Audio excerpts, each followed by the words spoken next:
Today we're going to answer your top 5 questions about dry-aged beef.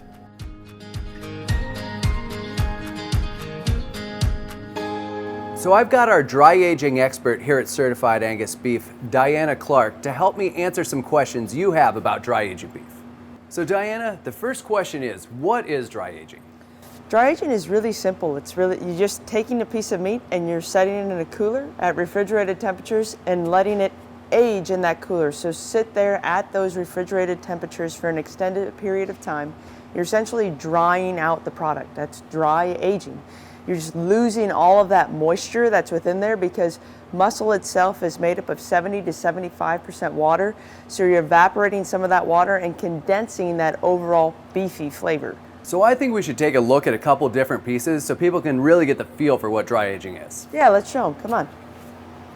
All right, so we're going to get this guy up here. Has the most days on there. Yeah, it looks a little aged, huh? Just a tad. And then we're going to go for this one down here. This is the newbie. Just welcoming to the gang. Okay. See these two side by side. So what we have here is a dry age strip that's over 100 days. And then this one just has about 15 days on it. So you can see there's some drastic differences between the two. This one definitely has shrunken in and lost a lot of that moisture. You can feel that surface and it's about as hard as a rock. While this one still has a lot of give and play to it. And that's usually how you can tell whether it's getting to that savory spot, I like to say, because we're working with beef here. So you got to look at these and just see if you're hitting home in the right area. And this guy definitely has that great age on it. You can also tell that we have left the bones in both of these pieces. And that bone is just going to help protect the meat as it's aging, because eventually we're just going to trim all of this off to give us the meat itself. So I think that's a very important point to make, is that what you see on the exterior of this, we cut off before we cook it. Oh yeah. We want, from a food safety standpoint, we want to make sure that we don't have any of that excess material that's been sitting on the outside. There's some mold growth even on there. We don't want to have that on our product, even though you're going to hit a high heat grill and potentially kill everything that's on there. We just like to be safe.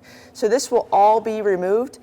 And from an eating experience standpoint alone, you don't want to be biting into the steak and taste jerky. And you want that to be gone. You just want a meaty substance. So that's why we will remove all of that bone on there and trim off the fat as well.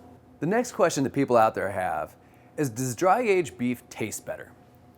Now, that's a very personal question, to be honest, because there are days where I want dry-aged beef, I crave it, but then there are other days where I'd rather have a wet-aged steak. They both bring so much flavor to the game that you could go great either way. However, dry-aged beef is a unique flavor that you really cannot get from any other piece, because it's got that nutty, that beefy aroma to it, and it's something that just lingers in your mouth like nothing else. Yeah, I'm the same way. Like obviously I eat a lot of beef, yeah. But I don't think I could eat the same amount of dry-aged beef as I do as a traditional beef. It kind of takes away from some of that specialness that when you do have a dry-aged steak as well. Exactly, and I honestly, personally feel that it's because you've condensed all that beefy flavor, because you've lost all that moisture, that now one bite is simply satisfying. You don't need to eat a giant steak, it's just eating little pieces of it, which makes it a great eating experience. Yeah, I think it's got that little bit of funkiness, which I like, but not everybody could, eat all the time, and it's very rich, and there's just something about it that I love is like such a great treat. Oh yeah. And it's a great experience, especially if you're going out to a steakhouse or something like that. And we're lucky enough to have a piece that's 100 days old. That's something you won't really see all the time, but when you do have a chance, it's a pretty special eating experience. Yeah, it's worth it. Definitely worth it. So Di, I know this piece here is pretty special being 100 days old. What do you normally see at steakhouses? So usually you see about 30 to 40 days at most restaurants. Now we have seen the extreme of 365 days, but that flavor development is pretty perfect at that 40 days, so you don't need to go more than that. Di, one of the other big questions out there is dry-aged beef safe? Yes, I mean, you've heard it from us. We've got these controls in place. There's parameters that we make sure that we follow. On top of that, we're trimming all of that exterior crust off. And then we usually finish it off in a 400-degree oven. I mean, we're going to make sure that it's a safe product before we give it to anyone. Our last question we're going to field today is, what is the difference between wet and dry aged beef? So wet and dry aging, the major difference is one is in a bag and one is outside in open air. That wet aging is still going to have those enzymes in it that help break down the meat to make it more tender. Those are called calpanes. Regardless if it's wet age or dry age, that aging process is essential for tenderness. The dry aging aspect is going to relieve some of that moisture or make it lose that moisture to condense that overall beef flavor. So the dry aging just makes it a more dense piece, but the wet aging still has that added aid and tenderness.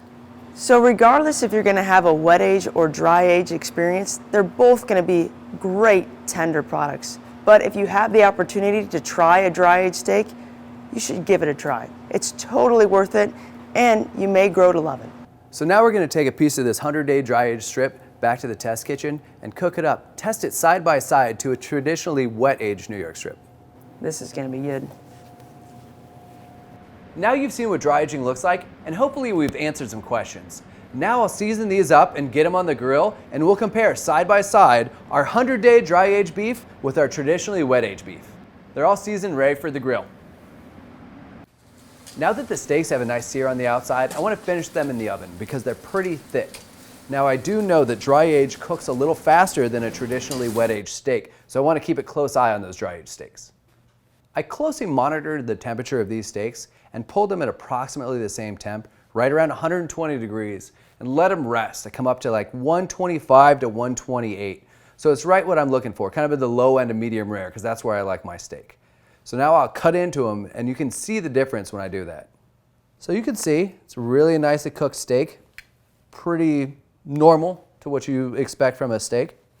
Now here's one of the dry age. You can see the color's even a little different. It's a little more maroon. And I can even feel when I slice it with a knife, it's slightly more dense. I wouldn't say tough or firm, but it's like it feels more dense when I'm cutting through it with a knife. I'll cut a small slice of each so that I can taste them side by side. I'm going to start with the traditional wet aged beef. It's delicious, tender, good steak flavor, well seasoned, basically everything I want from a traditional New York strip. All right, now let's try a slice of the dry aged. That one's very different. It's very tender. It's really rich. Almost has like a blue cheese kind of flavor to it. Blue cheese, Parmesan, those cheeses, the way they're aged, and again, the mold that tends to grow on them, it changes the structure. It gives it this real depth of flavor that a steak like a dry aged steak has. Well, it's so good, but it's very different. The way I like to explain it to people, if you like a mild cheddar that's still a good cheese, then maybe a traditional wet aged steak is for you. But if you like an aged camembert or a blue cheese or a really like a 5-year-old Parmesan, then you might want to try a dry aged steak. It develops a totally different flavor profile than just a traditionally wet aged steak. So if you like a little bit of funk to your cheeses, then you probably like a little bit of funk on your steak. So we've answered the top 5 questions about dry aged beef that we've had. Now we want to hear from you. What has your experience with dry aged steaks been?